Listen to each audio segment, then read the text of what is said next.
Class में आपके दूर करा दूंगा। क्या फर्क पड़ रहा है? कोई फर्क है क्या? इसको चालू कर दो।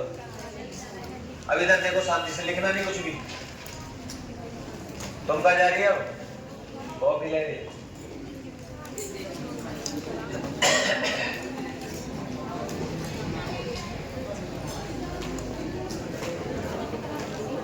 बातें बिल्कुल बंद करो, इधर सुनो। राजा अगला मैंने क्या डलवाया था तुमको?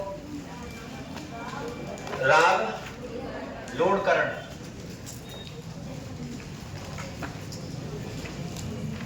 राठौड़। पहले तो दो नाम सुन ले इनके, रीट में भी आया ये प्रश्न। इनको कहते हैं कलयुग का कर्ण।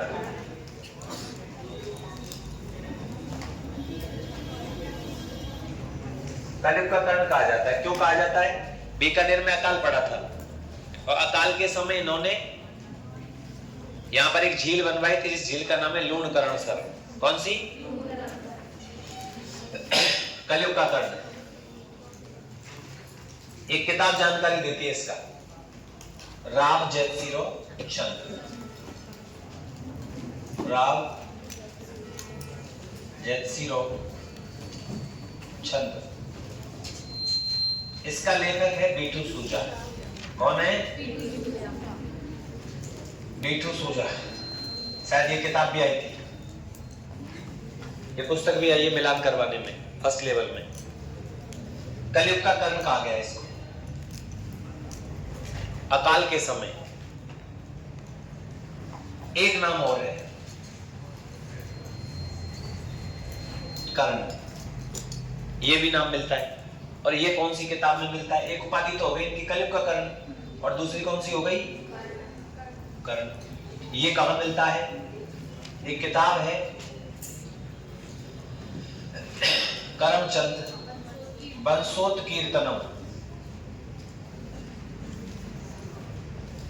और ये किताब लिखने वाले हैं जयसोम।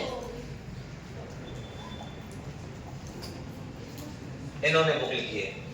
इसमें क्या कहा गया इनको? कर्ण। और इस किताब में क्या कहा गया है? कलयुग का कर्ण। कहने का मतलब ये कर्ण है, काम अच्छे किए होंगे। ये बीकानेर है। जैसलमेर का एक जगह पड़ती है, जैसलमेर में लोद्रवा। कौन सी? यहाँ का शासक था मानसिंह। कौन था? 1509 में इन्होंने यहां पर अटैक किया था। 1509 में मानसिंह को हराकर इस लोद्रवा नामक जगह को किसमें मिला लिया?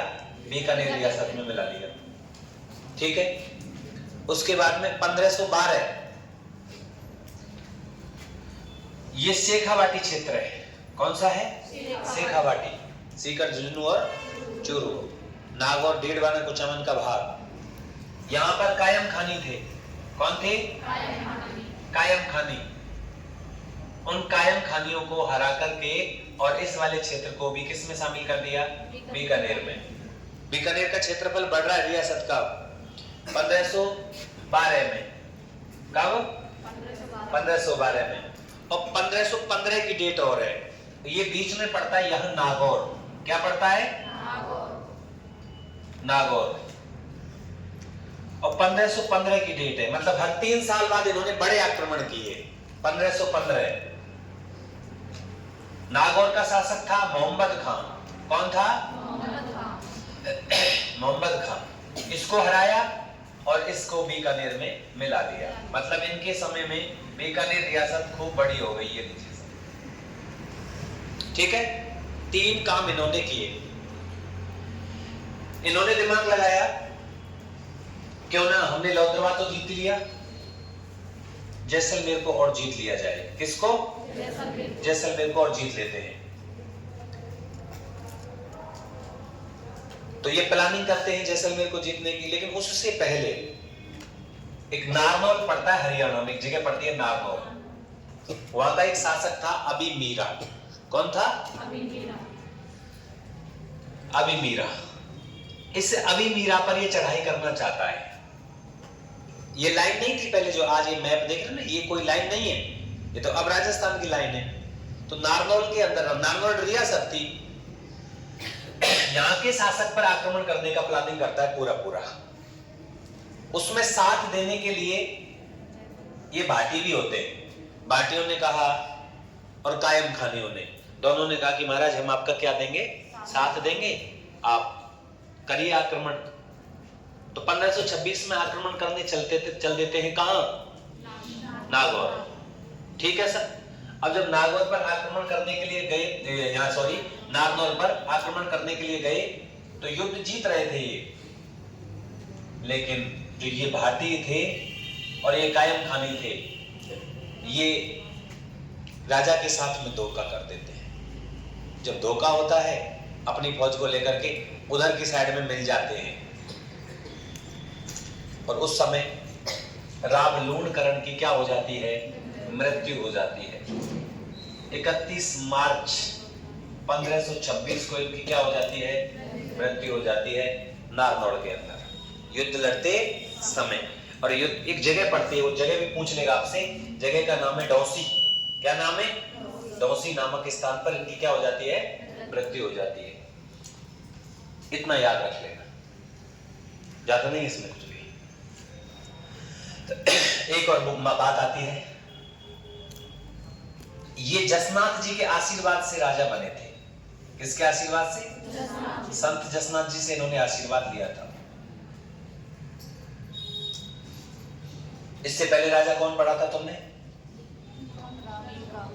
बीका नहीं पढ़ा तुमने, नरा पढ़ा था। तो ये बीका का छोटा पुत्र था। बीका का कौन सा था, छोटा पुत्र था। बीका का बड़ा पुत्र नरा था और दूसरे नंबर का पुत्र कौन था, नरा। केवल 1 साल तक राज्य कर पाया, उसके बाद में ये गद्दी पर ये बैठे 1505 से लेकर के और 1526 तक। 31 मार्च 1526 को नारनौल के शासक अभी मीरा से लड़ते समय भाटी व कायम खानियों के द्वारा इनके साथ में धोखा करते हुए डौसी नामक स्थान पर ये मृत्यु को प्राप्त हो जाते हैं। 2 चीजें और याद रखनी है, कस्बे बसाए इन्होंने। एक तो कस्बा बसाया लूणकरणसर। लूणकरणसर कहाँ है प्यारे बच्चों, बीकानेर में। और यहीं पर एक झील बनवाई, कौन सी, लूणकरणसर। और ध्यान रखना, ये जो लूणकरणसर है ना, इसको राजस्थान का राजकोट कहते हैं। राजस्थान का क्या कहते हैं इसको, राजकोट। और राजस्थान का राजकोट इसलिए कहते हैं क्योंकि यहाँ पर मूंगफली उत्पादन होता है। राजस्थान की सबसे अच्छी किस्म की मूंगफली अगर कहीं पैदा होती है तो वो कहाँ होती है, लूणकरणसर में होती है। और भारत की सबसे अच्छी क्वालिटी की मूंगफली जो पैदा होती है वो गुजरात के राजकोट में होती है। राजकोट की मूंगफली और लूणकरणसर की मूंगफली की तुलना लगभग समान है, इसलिए इसको राजस्थान का क्या कहते हैं, राजकोट कहते हैं। आज राजस्थान का राजकोट पेपर में बहुत आता है प्रश्न।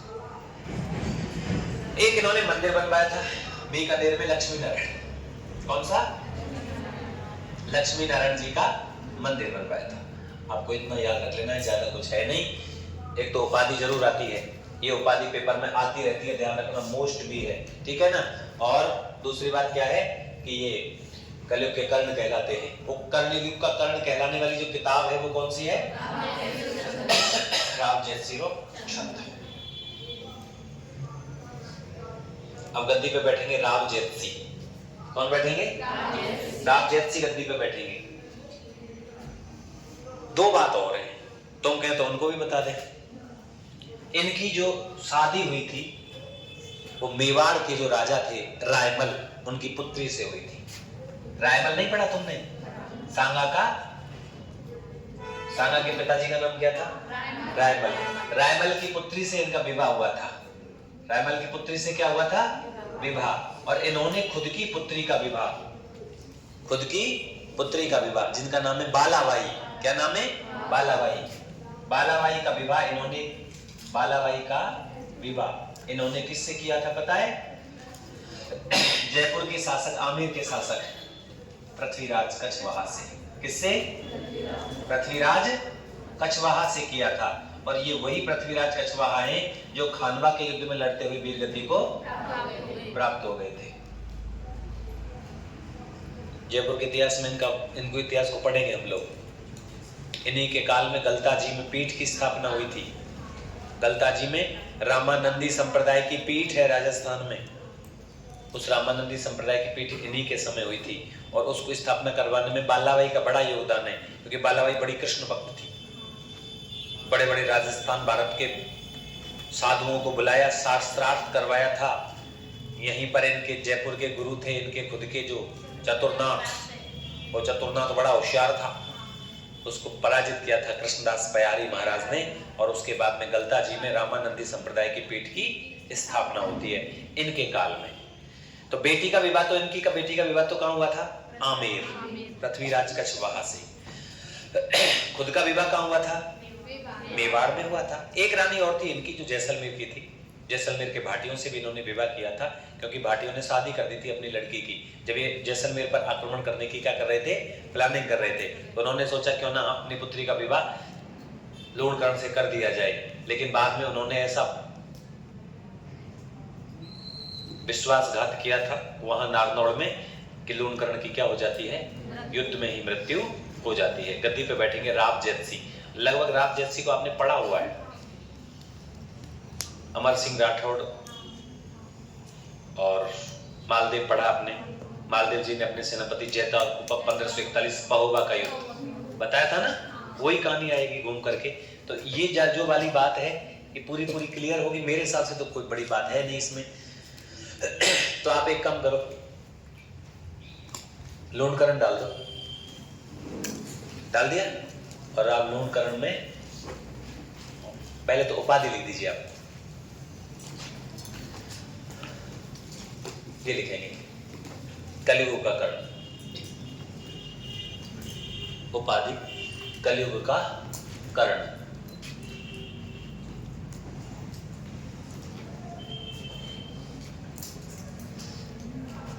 कलियुग का कर्ण किताब कौन सी है? राव जैतसी। छंद का लेखक कौन है? बीटू सुजा नागरजोत पूरा नाम, लेकिन बीटू सुजा लिख देना।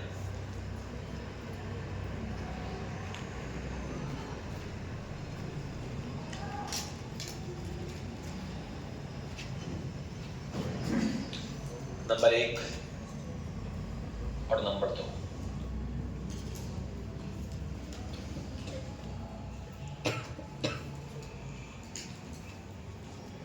दूसरा नाम क्या है? कर्ण। कर्ण ही है खाली, है ना?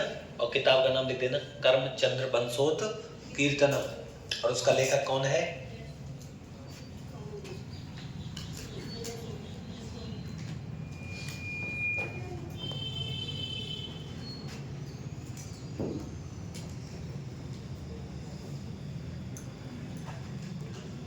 लेखक जैसो।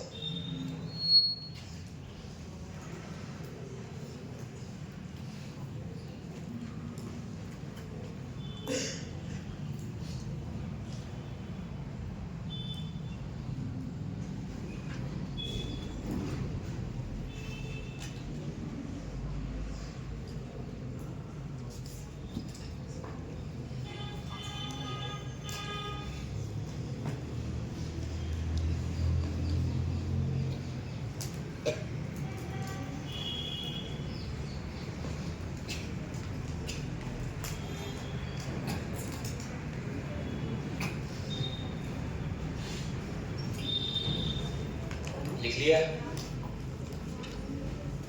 अभी उतार लिया क्या? यहाँ तक उतार लिया क्या? ये बताओ।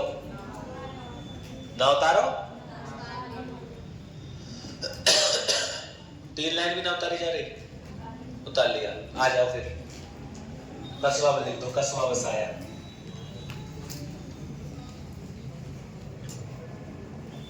कौन सा कसवा बसाया इन्होंने? लूणकरण सर। कहां पे लूणकरण सर? लूणकरण सर बीकानेर में है भाई। और लूणकरण कस्बे यहीं पर एक झील और बनवाई। कौन सी झील बनवाई? झील का नाम भी सेम ही है, लूणकरण सर। और लूणकरण सर झील कहां पर है? बीकानेर में। कैसी झील है ये? खारे पानी की या मीठे पानी की? पानी खा रहा है इसका भाई साहब, खारे पानी की।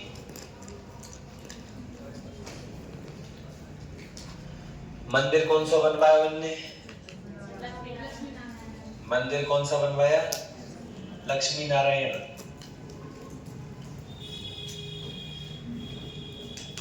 कहाँ है लक्ष्मी नारायण मंदिर?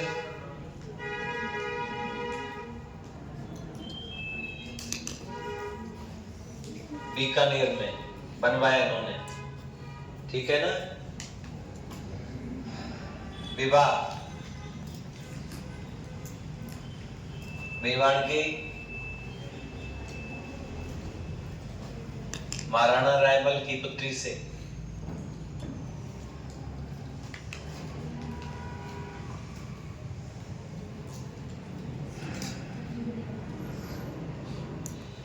मुझे एक प्रश्न याद आ गया, उसे बता देना। मैं लिख पाऊंगा उसको, घी तेल की बावड़ी। घी तेल की बावड़ी याद करा देना जब दुर्ग चलेंगे तब। पुत्री का विवाह।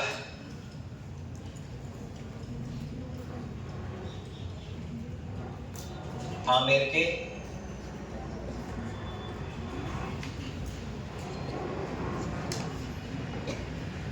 पृथ्वीराज कछवा।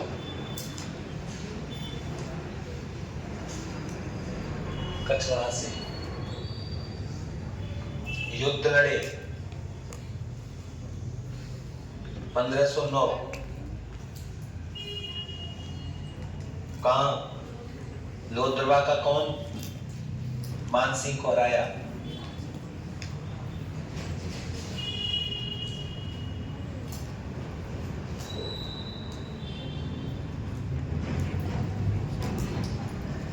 पंद्रह सौ 12 कौन? फतेहपुर शेखावाटी।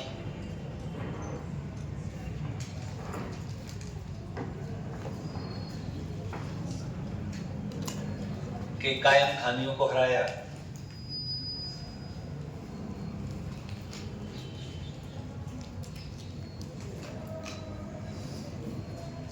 पंद्रह सौ 15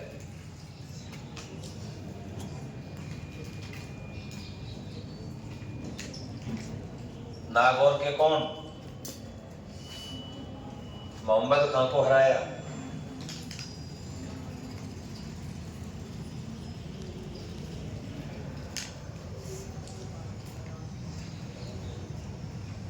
यहां तक लिख दीजिए।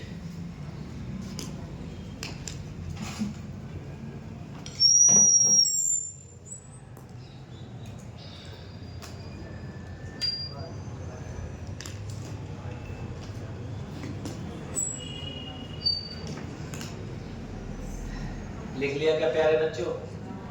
ना लिखो कोई बात नहीं है, उतार लो।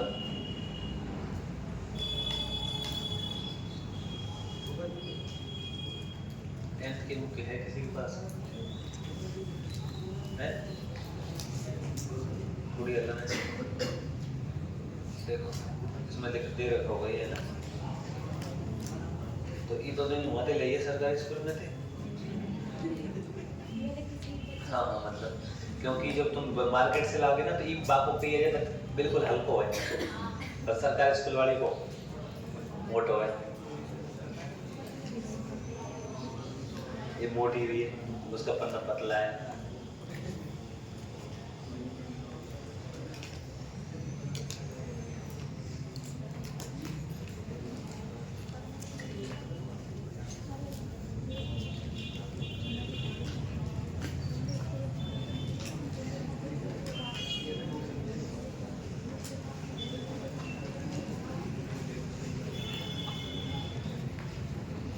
वही 4 लाइन दे रखी है ना, सेम मैंने सारी लिखवा दी आपको ना भाई।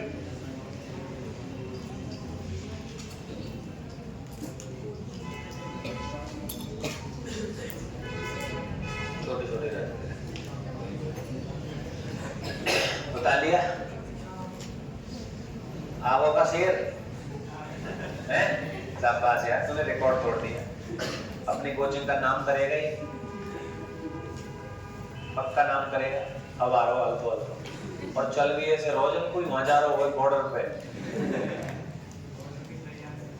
बॉर्डर की तैयारी के लिए बहुत मेहनत करनी पड़ती है, एक एक गोली का पता लगाना पड़ता है। तुमने फिल्में नहीं देखी है क्या? फिल्में नहीं देखी तो कोई आस पड़ोस में फौज में ट्रेनिंग करके आए, उससे पूछ लेना, ठीक है ना। 0 एरर, 0% एरर चलता है फौज में, 0% एरर तो है ही नहीं,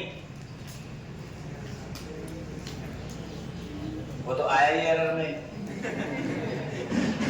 चलिए, मोहम्मद खान लिख लिया,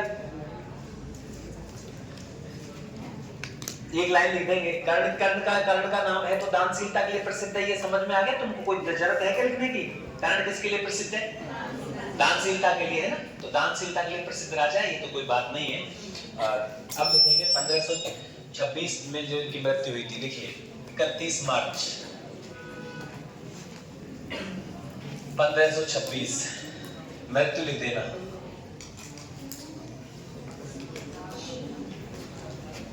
नागौर के शासक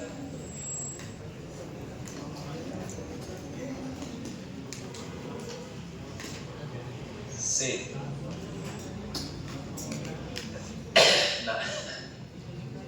नागौर के शासक अभी मीरा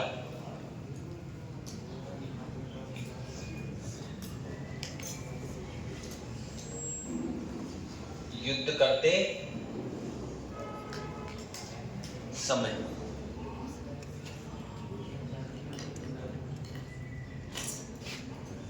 कौन से स्थान पे हुई थी?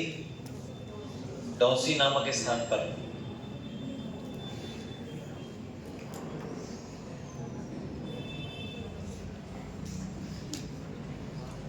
बाटी व कायम खानियों ने विश्वासघात,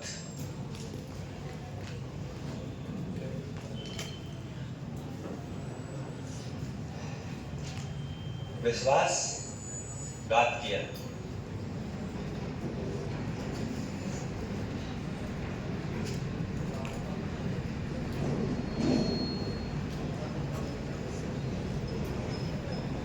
ठीक है भाई, बाटी और कायम खानियों ने क्या कर दिया था? विश्वासघात कर दिया था। उतार दीजिए।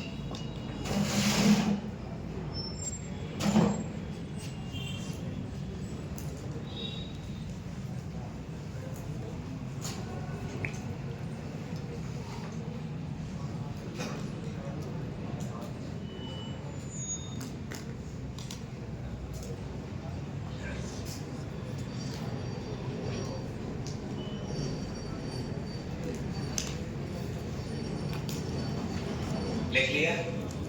अब एक लाइन जो रह गई है उसे आप ऊपर जोड़ेंगे, इस लाइन को। किसके आशीर्वाद से राजा बने थे? ये लिख दो, ये जसनाथ जी के आशीर्वाद से राजा बने थे। मैंने लिखवाया है कहीं?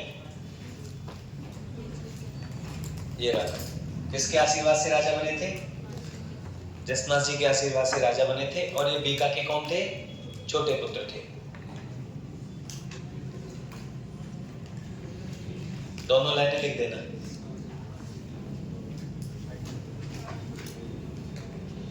बीका के छोटे पुत्र थे।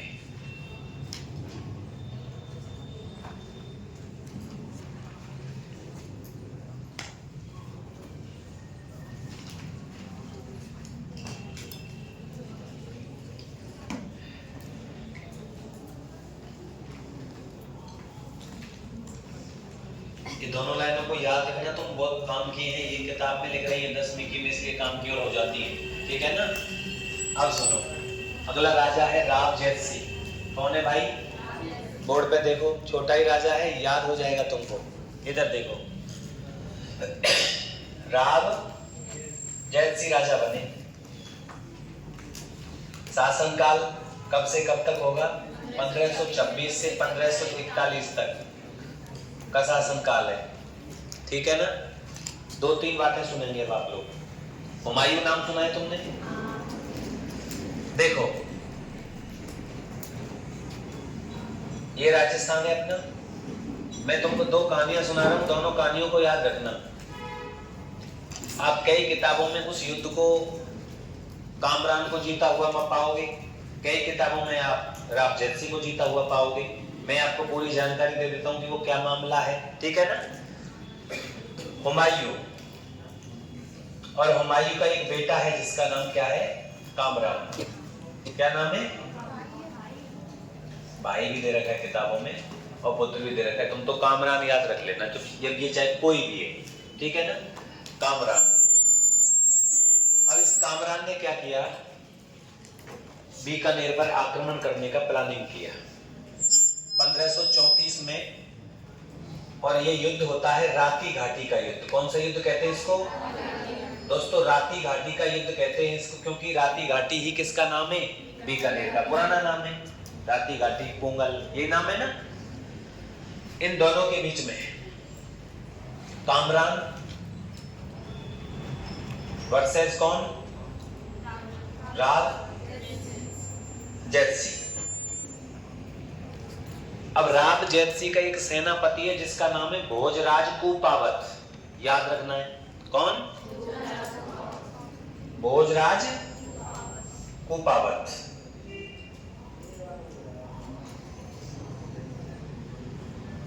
होता क्या है, 1534 में कामरान और इन दोनों के बीच में ये युद्ध होता है। मूल रूप से ये युद्ध होता है भटनेर दुर्ग पर। कहां होता है? भटनेर दुर्ग के पास में, इसलिए इसको भटनेर का युद्ध भी कहते हैं। या दो नाम हो गए इसके, भटनेर युद्ध, राती घाटी युद्ध। कामरान वर्सेस जैतसी। जब ये युद्ध चालू हुआ था तो ये राव जैतसी है, बीकानेर जो दुर्ग नहीं बना अभी, बीकानेर की जिम्मेदारी, इसकी जिम्मेदारी, यहां की जिम्मेदारी ये भोजराज कुपावत को सौंप जाता है। कौन? राव जैतसी, कि भाई तू यहां संभाल इसको, अपनी रियासत की रक्षा कर, और मैं जा रहा हूं कहां पे? भटनेर। हनुमानगढ़ यही तो पड़ता है, भटनेर का दुर्ग। तो भटनेर जा रहा हूं, भटनेर में लड़ाई होगी। तो भटनेर में युद्ध हुआ, कामरान हार गया। 34 में जो भटनेर की लड़ाई हुई उसमें कौन हार गया? कामरान हार गया। तो कामरान भाग करके और कहां आक्रमण कर देता है? बीकानेर पर, बीकानेर रियासत पर आक्रमण कर देता है। वहां से तो भाग गया था ये। महाराज जैतसी सोचते हैं कि हम जीत गए, लेकिन वो आकर के बीकानेर पर कब्जा कर लेता है, भोजराज कुपावत को हरा देता है। वो युद्ध में कौन जीते? अपन यहां। लेकिन वो हार करके और भाग करके आ गया, मैदान छोड़ के कुछ सेना लेकर के आकर उसने यहां आक्रमण कर दिया। भोजराज हार गया, बीकानेर कब्जे में आ गया। किसके? कामरान के। सूचना मिली किसको? जैतसी को। अब क्या हुआ, महाराज जैतसी आक्रमण करना चाहते हैं बीकानेर पर, लेकिन बीकानेर पर अटैक करेंगे तो नुकसान अपना ही होगा। जितनी भी चीजें बनी हैं वो सब टूट फूट जाएंगी। तो आक्रमण भी करना, और आक्रमण ऐसे करना है कि बीकानेर को नुकसान नहीं हो। यार वो लोग तो मर जाएंगे, ठीक है, लेकिन अपना भी तो नुकसान होगा। तो अपन भी बच जाएं और वो जो दुश्मन है वो मर जाए। रात्रि के समय इन्होंने चुपचाप अब बीकानेर पर क्या किया? आक्रमण किया। तो बीकानेर पर अटैक था, लेकिन वो इन लोगों को पकड़ने के लिए था, और वहां पर इन लोगों को पकड़ लिया जाता है, इन कामरान वगैरह को। और ऐसा कहते हैं कि यहां कामरान भाग जाता है। जब उसको पता लगता है तो युद्ध चलता है, सेनाओं के बीच में युद्ध होता है, कामरान छोड़ करके भाग जाता है, और राव जैतसी बीकानेर पर भी क्या कर लेते हैं? कब्जा कर लेते हैं। तो ऑल ओवर रूप से युद्ध किसने जीता? राव जैतसी ने जीता, ठीक है ना। तो ये कई किताबों में बताया जाता है कि भाई हार गए थे, क्योंकि उसमें लिखा होता है ना, पूरी कहानी नहीं पढ़ते हैं तो कई लोग तो हरा देते हैं, लेकिन जीत प्राप्त हुई है।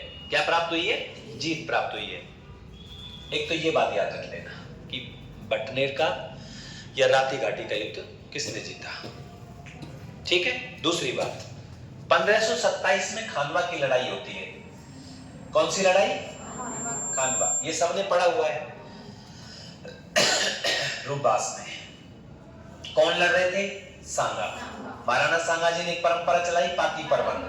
पाती परवन, और पाती परवन के माध्यम से राव जैतसी को निमंत्रण भेजा गया था। राव जैतसी को भी निमंत्रण सब राजाओं को भेजा था। तो राव जैतसी ने खानवा के युद्ध में स्वयं उपस्थित नहीं हुए थे।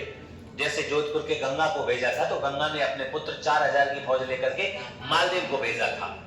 उसी प्रकार राव जयसिंह ने अपने पुत्र कल्याण मल को भेजा था। तो दोस्तों ध्यान रखना, खानवा के युद्ध में राव जयसिंह बीकानेर की तरफ से राजकुमार कल्याणमल गया था। राजा कल्याणमल नहीं, राजकुमार कल्याणमल। राव जयसिंह ने भाग नहीं लिया, स्वयं राव जयसिंह नहीं गए, लेकिन राव जयसिंह की तरफ से कौन गया? उनका पुत्र कल्याणमल। कहते हैं कि वो 20,000 की फौज लेकर के गए थे। राव जयसिंह, ठीक है ना, रिश्तेदारी है ना इनकी, इसलिए गए थे। ये आपको याद रख लेना एक दोस्त। अब आती है सब बात 1541, ये डेट याद रखना। जोधपुर का राजा मालदेव राठौड़, कौन है पता है ना तुमको? जोधपुर का राजा कौन था? मालदेव राठौड़। इस समय की सबसे बड़ी शक्ति ही कौन था? मालदेव। राजस्थान के अंदर वर्तमान कंडीशन में सबसे बड़ी शक्ति कौन था? मालदेव जी थे। और बीकानेर रियासत, ये बीकानेर है ऊपर, ये ठीक है भाई। मालदेव जी ने इससे कहा, किससे? जयसिंह से। यहाँ राव जयसिंह है कि भाई जयसिंह जी ऐसा है, आप हमारे ही वंशज हो और बीकानेर को मारवाड़ के अंदर ही क्या कर दो, मिला दो। जयसिंह ने मना कर दिया, युद्ध होगा, आपने पढ़ रखा है। युद्ध हुआ था दोनों के बीच में 1541 में। कौन सा? पहोबा। पहोबा नहीं आए तो पेपर में साहेबा युद्ध आएगा। कौन सा? साहेबा युद्ध। इस युद्ध में दोनों, एक तरफ तो कौन था? मालदेव, एक तरफ कौन था? जयसिंह। जयसिंह का सेनापति था नागराज। कौन था? नागराज। और इनका पुत्र था कल्याणमल। यहां मालदेव के दो सेनापति थे, जैता और कूपा। इस युद्ध में मौजूद कौन था? कूपा। मतलब ये जो पहोबा का युद्ध लड़ा जा रहा है ना, इसमें ना तो मालदेव जी थे। जैता युद्ध में से आ गया, युद्ध शुरू होता है तो जैता युद्ध जीत जाते हैं, तो कोपा ने जैता से कहा आप जाकर के महाराज को सूचना दे दीजिए कि हम युद्ध जीत गए हैं। तो इस युद्ध को जीतने में सबसे बड़ा योगदान किसका रहा? कोपा का। लेकिन एक बात याद रखेंगे, ये जो नागराज है ना, नागराज, इस नागराज को जयसिंह ने यहां भेजा था। यहाँ एक राजा था गद्दी पर, शेरशाह सूरी। कौन था? शेरशाह सूरी। दिल्ली का राजा कौन है इस समय पर? शेरशाह सूरी। तो इस नागराज को कहां भेजा था? शेरशाह सूरी के पास सहायता मांगने के लिए। लेकिन शेरशाह सूरी ने क्या कर दिया? मना कर दिया कि मैं आपकी हेल्प नहीं कर सकता। भेजा था। राव जयसिंह ने शेरशाह सूरी के पास पहोबा युद्ध में सहायता के लिए किसको भेजा था? अपने मंत्री नागराज को, ठीक है ना। लेकिन सहायता नहीं मिली, युद्ध हुआ और इस युद्ध में राव जयसिंह की क्या हो जाती है? मृत्यु हो जाती है। किसने मार दिया? कोपा ने। मृत्यु हो गई ना। गद्दी पे बैठेगा इनका पुत्र कल्याणमल।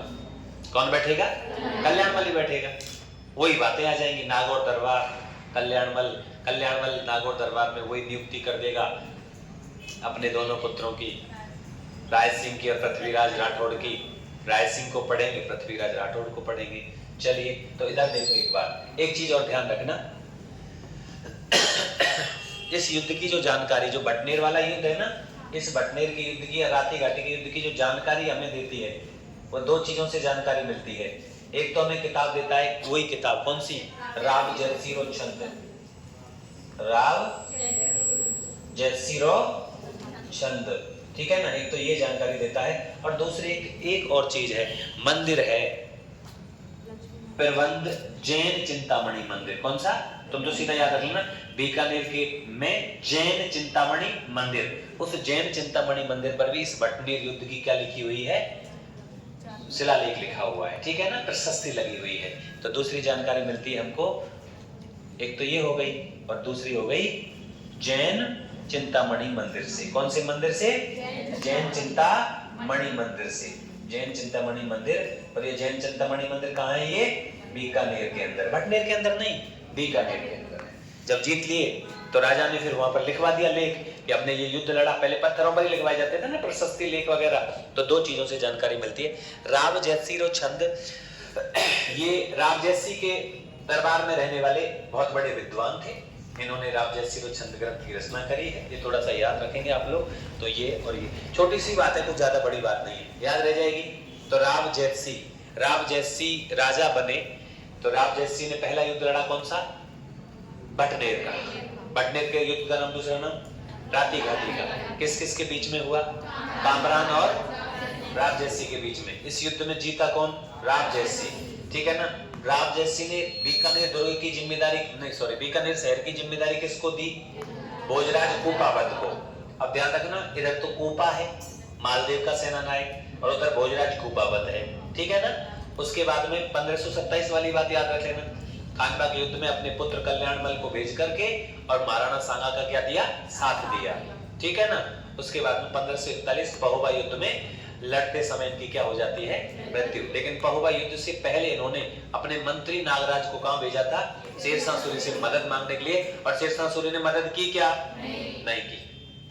इतना सा है बस, हो जाएगी बात, बन जाएगी। बोलो, लिखवा दें? आ जाओ फिर लिखो।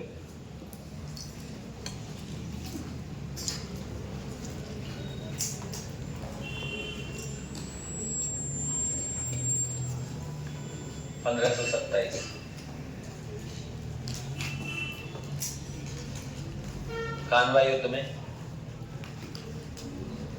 सांगा जी की मदद के लिए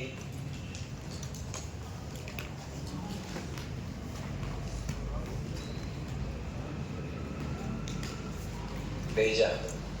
किसको भेजा था? पुत्र कल्याण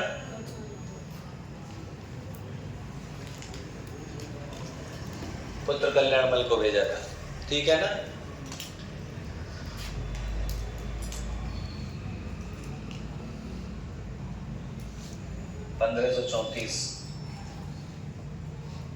भटनेर युद्ध, राती घाटी युद्ध,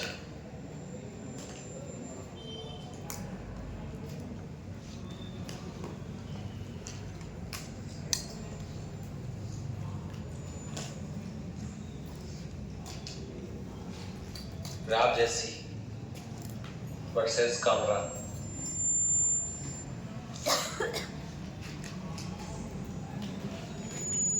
हुमायूं का भाई बताते हैं इसको, पुत्र भी बताते हैं कई लोग।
लिख लिया?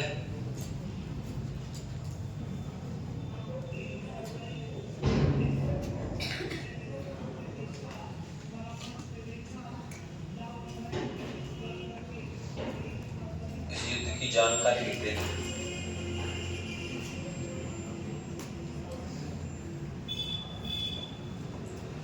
जानकारी मिलती है कहां कहां से?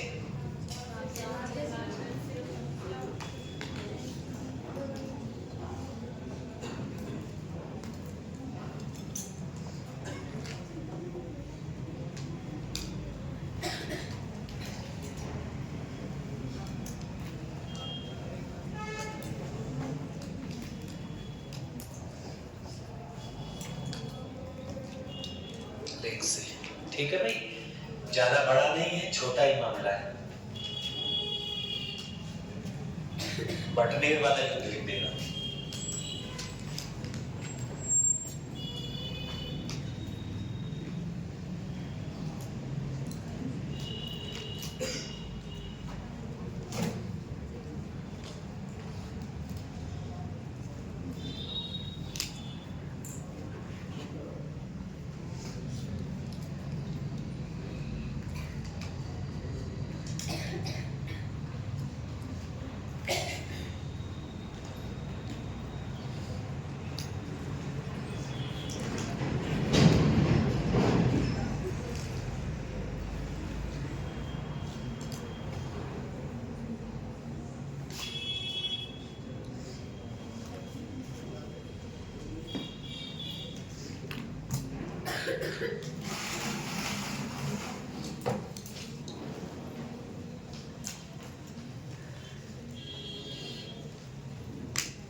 आगे बढ़े, लिख दें आगे।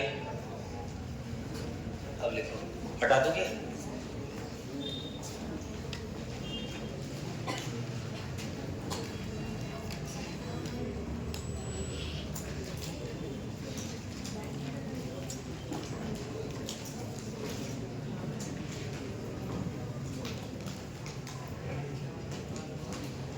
एनसीईआरटी में जोधपुर दे रखा है। मैंने आपको फलौदी और श्री गंगानगर लिखवाया था, जोधपुर दे रखा है एनसीईआरटी में।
युद्ध से पहले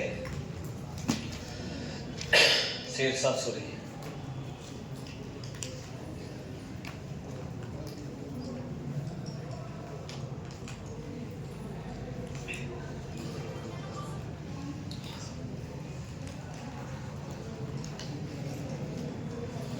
ले भेजा, लेकिन मदद नहीं मिली ना।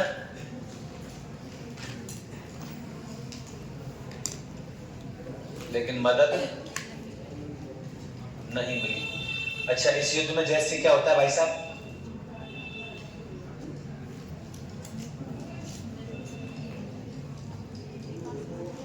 कौन ने करी मृत्यु? कोपा द्वारा।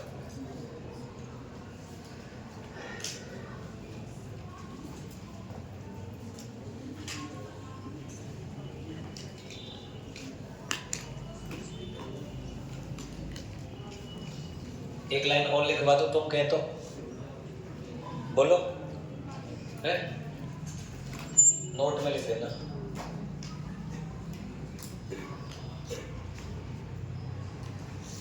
युद्ध से पहले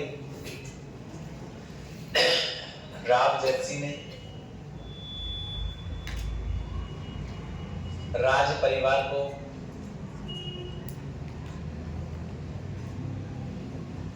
भेजा कहां भेजा था राज परिवार को सुरक्षा के लिए? लिख दूं क्या? सिरसा में। सिरसा कहां पड़ता है बेटा? हरियाणा में पड़ता है सिरसा वर्तमान में, ठीक है ना। तो राज परिवार को सिरसा भेज दिया था क्योंकि ये लड़ाई बड़ी भयंकर थी। ये लड़ाई कैसी थी? भयंकर थी। मालदेव बड़ा खतरनाक राजा था, तुमने पढ़ा है ना मालदेव जी को। मालदेव तो वो था, एक बार प्रतिज्ञा कर ली कि लुगाई लानी नहीं है तो नहीं लानी है। फिर उन्मादी नहीं पढ़ी तुमने है? मालदेव बड़ा खतरनाक राजा था।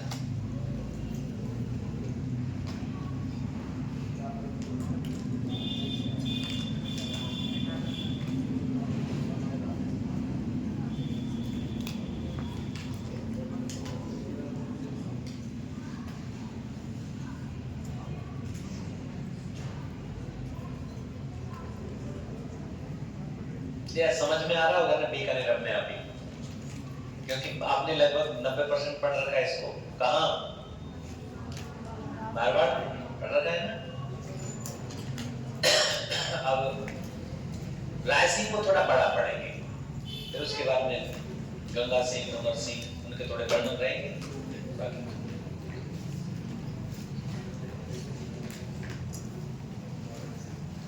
बता लिया है? तुम क्लास को शेयर वेयर नहीं करते हो हैं?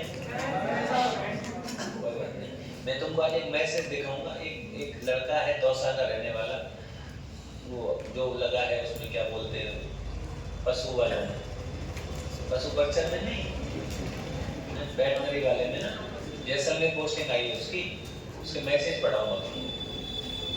आप ये कहेंगे कि यार वास्तव में लोग इज्जत वही करते हैं जो नौकरी लग जाते हैं। वो दूर का है ना, इसलिए करता है क्योंकि उसको पता है, वो दौसा का रहने वाला है तो उसको पता है। उसने ये कहा सर आप मुझे फोटो भेज दो, मुझे स्टोरी लगानी है। मैंने अब तक वो फोटो ना भेजा, आज भेजूंगा उससे, मुझे अपने उस पर स्टोरी लगानी है।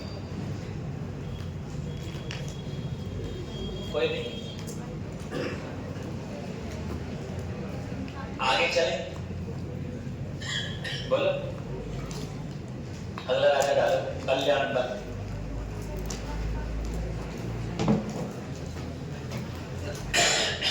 कल्याण बल डाल दीजिए।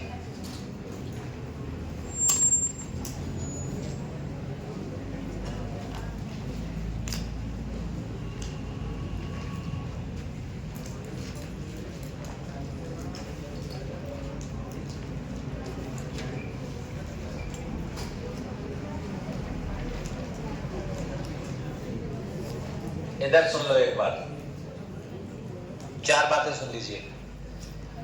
1527 खानवा के युद्ध में भाग लेने के लिए गए थे कल्याणमल जी। 1541 के युद्ध में राव जैतसी की मृत्यु हो जाती है, तो ये जाते हैं शेरशाह सूरी के पास, क्योंकि आपको पता है मालदेव ने हुमायूं की मदद करी थी जो कि तीर्थ स्थान पर। उस बात की जानकारी देने वाला कौन था हुमायूं को? कल्याणमल। तो कल्याणमल ने सबसे पहले शेरशाह सूरी की अधीनता स्वीकार करी 1543 में। दिल्ली सल्तनत के साथ सबसे पहले संबंध बनाने वाला राजपूताने का पहला शासक ही कौन है? कल्याणमल। एक चापलूस प्रवृत्ति को राजा या समझो तुम ऐसे। कल्याणमल मालदेव जी से तो लड़ नहीं सकता, तो वो किससे जाके मदद कर, किससे जाके तार जोड़ता है? शेरशाह सूरी से। और तार भी कौन से जोड़ता है कि शेरशाह सूरी आप राजा ही नहीं हो। उसने कहा हम ही तो राजा दिल्ली के। किसने कहा आप राजा हो? हम कह रहे हैं और कौन कह रहा है? तो आप कैसे कह रहे हो कि आप राजा हो, क्योंकि आपकी तो बात ही नहीं मानी जाती कहीं। उसने कहा ऐसा हो नहीं सकता कहीं बात नहीं मानी जाए, ऐसा हुआ है तभी तो हम कह रहे हैं कि कहां हुआ है कि जब हुमायूं यहां से गया था और आपने मारवाड़ के राजा मालदेव को पत्र लिखा था कि अगर हुमायूं आपके पास में आता है तो आप उसको शरण मत देना, बंदी बना के मुझे दे देना। उसने कहा तो हाँ बिल्कुल सही है, मालदेव जी ने मदद नहीं करी हुमायूं की। उसने कहा मदद की है, ये मुलाकात हुई है, सेना भेजी है, उसकी पत्नी को अमरकोट भेजा है। बताई थी ना मैंने जोधपुर में पूरी कहानी। शेरशाह सूरी को तैयार करता है युद्ध के लिए। और तुमको पता है जब 1544 का गिरिश सुमेल होता है इसमें बड़ी मुश्किल से जीतता है कौन? वो शेरशाह सूरी। तो उसमें उसको लाने वाला ही कौन था? कल्याणमल था। ठीक है ना? एक तो ये बात याद रखनी है, दिल्ली सल्तनत के साथ सबसे पहले संबंध स्थापित करने वाला राजा कौन था? शेरशाह सूरी की सबसे पहले अधीनता स्वीकार करने वाला भी कौन था? कल्याणमल था। सबसे पहले शेरशाह सूरी की अधीनता स्वीकार करने वाला राजा कल्याणमल था। अब इधर एक घटना घटती है, गिरी सुमेल का युद्ध होता है, मालदेव जी हार जाते हैं, लेकिन 1545 में ओक्का अस्त्र से शेरशाह सूरी मर जाता है। दिल्ली की गद्दी पे कौन आ जाता है? हुमायूं। हुमायूं से कल्याणमल का कोई तिगड़म नहीं बैठेगा, क्योंकि हुमायूं की किसके साथ में? मालदेव जी के साथ में दोस्ती रही है ना, मदद की है। हुमायूं की मृत्यु हुई, गद्दी पे कौन बैठा? अकबर। कौन बैठा? अकबर 1556 में पानीपत का युद्ध जीतता है। अरे पता है कि नहीं पता है? किसको हराता है? हेमचंद्र हेमू विक्रमादित्य, भारत के अंतिम विक्रमादित्य हेमचंद्र हेमू। सही है? और हेमचंद्र हार जाता है, हेमचंद्र की मृत्यु हो जाती है, और इस युद्ध में कौन जीत जाता है? अकबर जीत जाता है। लेकिन अकबर किसके सहयोग से जीतता है? बैरम खां के सहयोग से, क्योंकि उस समय अकबर की आयु मात्र और मात्र कितनी थी? 12 वर्ष। 1556 में 45 में कब जन्म हुआ था अकबर का? 1542। और 56 में देखो कितना बन रहा है? मुझे नहीं लग रहा 12 बन रहा है। कितना बन रहा है? 14 बन रहा है क्या? अरे आज गिनती पहाड़ियों ने बना के बता दो कितने बन रहा है? 14। तो 14 वर्ष का अकबर है, और 14 वर्ष का अकबर युद्ध नहीं लड़ सकता था। उसका संरक्षक कौन था? बैरम खान। तो बैरम खान के सहयोग से ये युद्ध जीता जाता है। अकबर ने यहाँ में ना एक कांच की गोली चलाई, तो तुम सोच रहे हो अकबर, लेकिन अकबर राजा था, हुमायूं का पुत्र था, वंशानुगत परंपरा है, इसलिए अकबर का ही नाम आएगा। युद्ध जीतने में किसका सहयोग था? बैरम खां का। किस्मत की बात थी, मुगलों को राज करना था राज भारत के अंदर, नहीं तो वो तीर का आज तक नहीं पता लगा कि वो हेमू की आंख में तीर कौन का था। ठीक है ना? सब बोल रहे हमने तो नहीं चलाया, हमने तो नहीं चलाया, वो तीर पता नहीं कहां थे, उल्टो सीधो अवड़ो सवड़ो आके नहीं आंख में घुस गो तो हेमू की मृत्यु हो जाती है। हेमू गिर जाता है, बेहोश हो जाता है। हेमू बहुत खतरनाक लड़ाका था। अब बैरम खां, अब सुनो, अब जो ये बैरम खां की वजह से जीत गया, अब ये बैरम खान क्या करता है? उस पूरे राज्य को अपने सिस्टम से चला रहा है। अकबर तो बच्चा था, पढ़ा लिखा नहीं था अकबर। अकबर ANR इमली उल्लू खरगोश चेचक नहीं जानता था, अनपढ़ राजा अकबर। अगर तुमने पढ़ा हो तो उसके पास में टीम बेहतरीन थी, माइंड का बड़ा तेज था। तो ये बैरम खान चला रहा था, शासन चला रहा था बैरम खान, गद्दी पे अकबर बैठा हुआ है। तो फिर अकबर को किसी ने सलाह दी कि आप, बैरम खान राज कर रहा है, धीरे धीरे बैरम खान कब्जा कर लेगा। तो अकबर ने क्या किया? बैरम खान की लुगाई को ही कब्जे में कर लिया। बोले तू हट, तेरी एस्टेसी, इसको हमको दे। तुमने नहीं पढ़ा? तुम कौन से देश के प्राणी हो यार? तुम ऐसे लगते तुम इग्लू देश के रहने वाले हो। अभी बैरम खान को भगा दिया, पता नहीं तुम्हें पढ़ा नहीं? बैरम खान भगा दिया, और बैरम खान ने शरण ली कहां पता है? कल्याणमल के पास। कल्याणमल के पास में गया बैरम खान। अकबर से विद्रोह हो गया था इसका। अकबर से विद्रोह इसलिए हुआ, अकबर ने इनकी लुगाई को छीन लिया। जिसने रक्षा करी अकबर ने उसी की लुगाई को छीन लिया। बोले ये हमारी है। उसने कहा ये तो तेरी माता की उम्र की है। बोले हट, माता होगी तेरी, अपनी तो डाल लेंगे है। ये देखिए मैं छोड़ रहे, इंटरेस्ट आने लगता है, क्लास खत्म हो जाती है। अब मैं इसको कल पढ़ाऊंगा मतलब, ठीक है? कल्याणमल में मुश्किल से 10 लाइन है, लेकिन है बहुत काम की। मारवाड़ से टच है, दिल्ली से टच है लाइन है।